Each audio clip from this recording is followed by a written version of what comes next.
नमस्कार, स्वागत है आप सभी का एबी स्टार न्यूज में और मैं हूं आपके साथ जुबैर चौधरी। वक्त तो चला अपना उत्तर प्रदेश का, जहां सबसे पहले बात करेंगे लखीमपुर खीरी की, जहां दुधवा में बाघों की मौत के बाद सीएम योगी आदित्यनाथ ने संज्ञान लिया है और जांच के आदेश दिए हैं। तो दुधवा में एक के बाद एक 3 बाघों की मौत पर मुख्यमंत्री योगी आदित्यनाथ ने कड़ा रुख अपनाया है। जहां मुख्यमंत्री योगी आदित्यनाथ ने दुधवा टाइगर रिजर्व में हाल ही में बाघों के मारे जाने की घटना का संज्ञान लेते हुए गंभीर चिंता व्यक्त की और इसको लेकर जांच के आदेश भी दिए हैं। बता दें कि वन अधिकारियों के मुताबिक डीटीआर के किशनपुर अभ्यारण्य में मेलाली रेंज में मृत पाए गए 6 वर्षीय नर बाघ सहित 4 बाघों की 21 अप्रैल से लगभग का ऐसे ही बीमारी के कारणों से मौत हो चुकी है। बता दें कि सरकार की ओर से जारी बयान के अनुसार उत्तर प्रदेश के मुख्यमंत्री योगी आदित्यनाथ ने दुधवा नेशनल रिजर्व पार्क में विगत पिछले दिनों में कुछ 2 से 3 बाघों की मृत्यु की घटना का संज्ञान लिया गया, जहां उन्होंने वन और पर्यावरण, जंतु उद्घाटन और जलवायु परिवर्तन राज्य मंत्री अरुण कुमार सक्सेना, अपर मुख्य सचिव वन मनोज सिंह और वन विभाग के बाकी अधिकारियों को तत्काल दुधवा नेशनल रिजर्व पार्क जाकर सारी जाँच रिपोर्ट करने के लिए आदेश दे दिए हैं।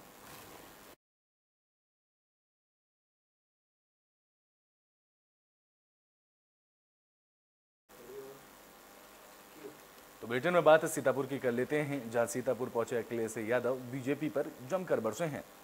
तो समाजवादी पार्टी के राष्ट्रीय अध्यक्ष अखिलेश यादव सीतापुर के कार्यक्रम प्रशिक्षण शिविर में पहुंचे, जहां चक्र तीर्थ पर पूजन अर्चना करने के बाद ललिता देवी मंदिर में उन्होंने माथा टेका। बता दें कि अखिलेश यादव ने बीजेपी पर इस दौरान हमलावर होते हुए दिखाई दिए, जहां बीजेपी को उन्होंने दुनिया की सबसे छोटी पार्टी बताया है। अखिलेश यादव ने कहा है कि ट्रिपल इंजन की बात अलग की जा रही थी, लेकिन राजनीतिक लोग ही जनता का उत्पीड़न कर रहे हैं। पूर्व सीएम ने कहा कि शासन प्रशासन और भारतीय जनता पार्टी के चुने हुए लोग मिलकर थानों और तहसील सहित विभिन्न जगहों पर जनता से वसूली करने का काम कर रहे हैं। उन्होंने आगे कहा कि बीजेपी सरकार में जनता का उत्पीड़न हो रहा है। इस स्थान पर खड़े होकर के मैं यही कह सकता हूँ, असुर वही है जो अत्याचार करते हैं, असुर वही है जो अत्याचार कर रहे हैं। और ये स्थान हमें वो पौराणिक याद दिलाता है कि असुरों का भी असुर यहाँ नहीं हुआ। और ये स्थान ऐसा सुरक्षित है, ऐसा कवच है इस स्थान पर कि असुरों को भी यहाँ आने की अनुमति नहीं है। ऐसी पवित्र स्थान पर हम समाजवादी पार्टी के लोग बैठे हैं, निर्णय लेंगे। और एक बार फिर याद दिलाऊंगा मैं कि असुर वही जो अत्याचार करें। दुख इस बात का है, दुख इस बात का है कि पुलिस को चोर कहा जा रहा है। तो महाजनसंपर्क अभियान को लेकर सांसद तेजस्वी सिसोदिया गाजियाबाद पहुंचे। तो केंद्र सरकार के 9 साल के कार्यकाल की उपलब्धियों को जन जन तक पहुंचाने के लिए बीजेपी महाजनसंपर्क अभियान चला रही है। इस कड़ी में बीजेपी सांसद तेजस्वी सिसोदिया और केंद्रीय मंत्री जनरल वीके सिंह गाजियाबाद के प्रबुद्ध वर्ग सम्मेलन में शिरकत करने पहुंचे।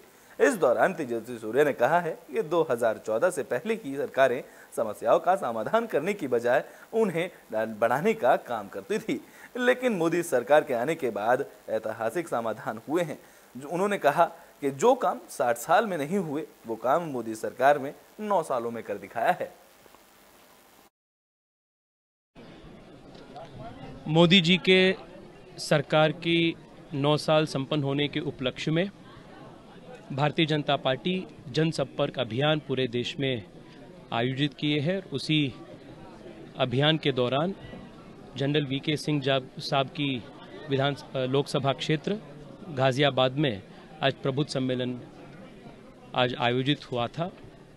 पिछले 9 साल में देश आर्थिक रूप से, आंतरिक सुरक्षा के रूप से, देश के फॉरेन पॉलिसी में, देश के गरीबों के कल्याण में अभूतपूर्व काम हुआ है। यहाँ गाजियाबाद में भी 9 साल में जनरल वीके सिंह साहब के नेतृत्व में अनगिनत विकास काम हुआ है। 50 साल से पेंडिंग रेलवे ओवरब्रिज का काम संपूर्ण करने का काम हो, डायलिसिस सेंटर हो, 2 केंद्रीय विद्यालय खोलने। तो बुलेटिन में बात संभल की कर लेते हैं, जहां डीएम ने दीदी कैंटीन का उद्घाटन किया है। तो योगी सरकार महिला सशक्तिकरण को लेकर बेहद गंभीरता से काम कर रही है। इस कड़ी में डीएम मनीष बंसल ने संभल में दीदी कैंटीन का उद्घाटन किया। दरअसल योगी सरकार के राष्ट्रीय शहरी स्वरोजगार योजना मिशन के तहत संभल में महिलाओं को रोजगार मिला है, जहां योजना के तहत संभल जिले में दीदी कैंटीन शुरू की गई है। संभल के जिलाधिकारी मनीष बंसल ने दीदी कैंटीन का उद्घाटन किया। ये सौगात देने के लिए लाभार्थियों ने मुख्यमंत्री योगी आदित्यनाथ को धन्यवाद अदा किया। बता दें कि डीएम मनीष बंसल ने शहरी इलाके में रोजगार के लिए दीदी कैंटीन को सरकार की एक बेहतरीन योजना बताया है। देखिए, ये राष्ट्रीय शहरी स्वरोजगार योजना के अंतर्गत डूडा द्वारा यहाँ पर एक कैंटीन जो समूह की महिलाएं हैं उनके द्वारा संचालित की गई है और ये संभल तहसील में तहसील परिसर में शुरू की गई है। यहाँ पे अक्सर बहुत सारे वादकारी या फिर हमारे जो वकील हैं, कर्मचारीगण हैं, अधिकारीगण हैं, तमाम उनका तहसील में आना जाना लगा रहता है। यहीं पर ARTO कार्यालय भी है, इसलिए उसके और भी अधिक संख्या में लोग आते हैं। जब भी कोई आता है तो उसको खाने पीने के लिए चाय, नाश्ता, पकौड़ी और अन्य व्यवस्थाएं यहाँ पर इस कैंटीन के माध्यम से होंगी। तो इससे जो यहाँ की महिलाएं हैं जो ये कैंटीन का संचालन कर रही हैं उनको न सिर्फ एक अच्छा रोजगार का साधन मिलेगा बल्कि हमारे जो आने वाले लोग हैं उनको भी पौष्टिक और स्वच्छ आहार मिलेगा। तो ये एक बहुत ही अच्छा शुरुआत है। इससे कुछ दिन पहले अभी हम लोगों ने CHC चंदौसी में भी एक दीदी कैंटीन की शुरुआत की थी और कोशिश है कि अधिक से अधिक हमारी समूह की महिलाएं इस प्रकार की। तो ब्रिटेन में बात संभल की कर लेते हैं, जहां शोभा यात्रा निकालते वक्त दो पक्षों में बवाल हो गया। तो संभल जिले में मंदिर में मूर्ति स्थापना को लेकर बवाल का मामला सामने आया है। बता दें कि ये पूरा मामला बहजोई थाना क्षेत्र के ठठोल गांव का बताया जा रहा है कि गांव में दलित समाज के इलाके में दलित समाज के लोगों ने शोभा यात्रा निकाले जाने का विरोध किया। इसके बाद ब्राह्मण और दलित समाज के लोगों के बीच जमकर पथराव हुआ, जिसमें दोनों पक्षों के कई ग्रामीण घायल हुए हैं। जहां मौके पर पहुंची पुलिस ने दोनों पक्ष के करीब 40 लोगों को हिरासत में लिया है। इस घटना से पूरे इलाके में अफरा तफरी का माहौल हुआ। फिलहाल गांव में शांति व्यवस्था बनाए रखने के लिए पुलिस फोर्स को तैनात किया गया है।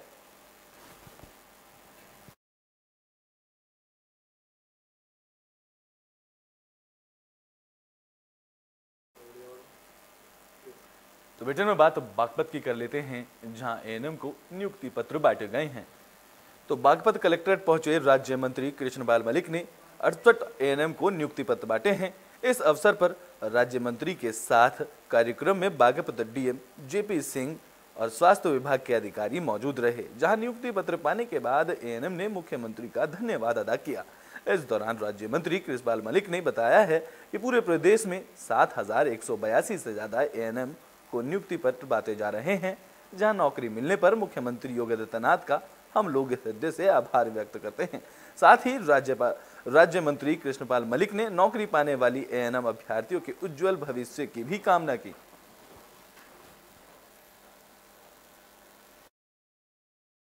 आज की सबसे पहले तो आपके माध्यम से आदरणीय मुख्यमंत्री जी का, समस्त उस व्यवस्था का, चयन बोर्ड का, प्रशासनिक लोगों का धन्यवाद करना चाहूँगा कि जितनी ANM बहनें थी उनको उनका हक देने का काम किया और एक नियुक्ति पत्र देकर उन्हें सम्मान देने का काम किया।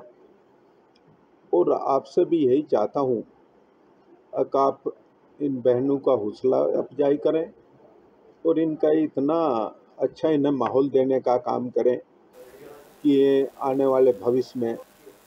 तो ब्रिटेन में बात प्रयागराज की कर लेते हैं, जहां प्रयागराज में एक सरफुरे आशिक ने अपनी प्रेमिका की हत्या कर सेप्टिक टैंक में उसका शव छिपा दिया।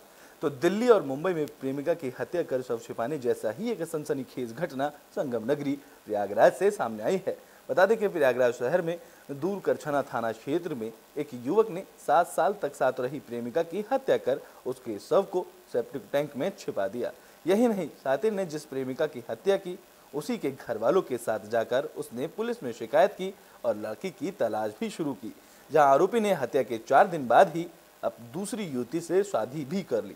पुलिस ने शक के आधार पर प्रेमी को पकड़कर कड़ाई से पूछताछ की तो उसने पूरी घटना का बयान किया, जिसके बाद उसकी निशानदेही पर पुलिस ने सेप्टिक टैंक से शव को बरामद किया और युवक को गिरफ्तार कर लिया।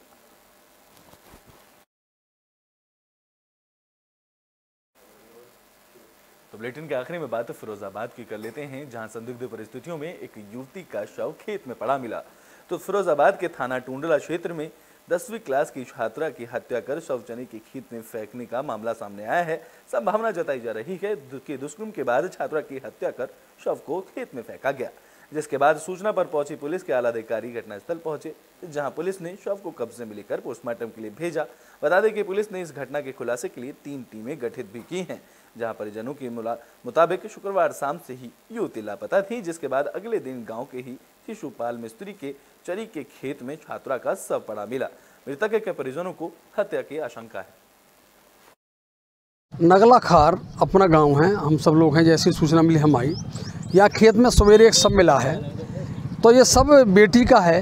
लोगों ने पहचान लिया इसी गांव की बेटी है, और बेटी गायब हुई, कब कहाँ गई, कैसे गई और मालूम नहीं पड़ पाया। लेकिन आज सवेरे जिस तरह से जघन्य रूप से मारा है, उसके मुँह में कपड़ा है और आँख भी निकली हुई है। बेटी का लोटा जो सोच के लिए कि वो लेके गई, गांव वालों ने समझा हो सकता है कि भागवत में चली गई हों, रात को नहीं मिली, ढूंढते रहे। लेकिन जिस तरह से जघन्य अपराध किया है, दोषी किसी तरह से बख्शे नहीं जाने चाहिए। जी भागवत में गई, भागवत में से लौट के आई है, फिर शौचालय के लिए गई है, जब जागा फिर लौट के नहीं आई है वहाँ से। ये कल 3 बजे के और 4 बजे के बीच का कांड है। फिर लौट के आई नहीं है, फिर शाम को इनने बताई है, और बात नहीं बताई है, रिश्तेदार ने वो बता दी, सूचना दे दी है, रिश्तेदार शाम को आ गए। देखिए, नगला खार गांव के प्रधान जी द्वारा आज थाना प्रभारी टूंडला को एक सूचना दी गई कि एक चरी के खेत में एक लड़की का शव पड़ा हुआ है। इस सूचना पर तत्काल थाना प्रभारी पहुंचे, सभी वरिष्ठ अधिकारीगण पहुंचे।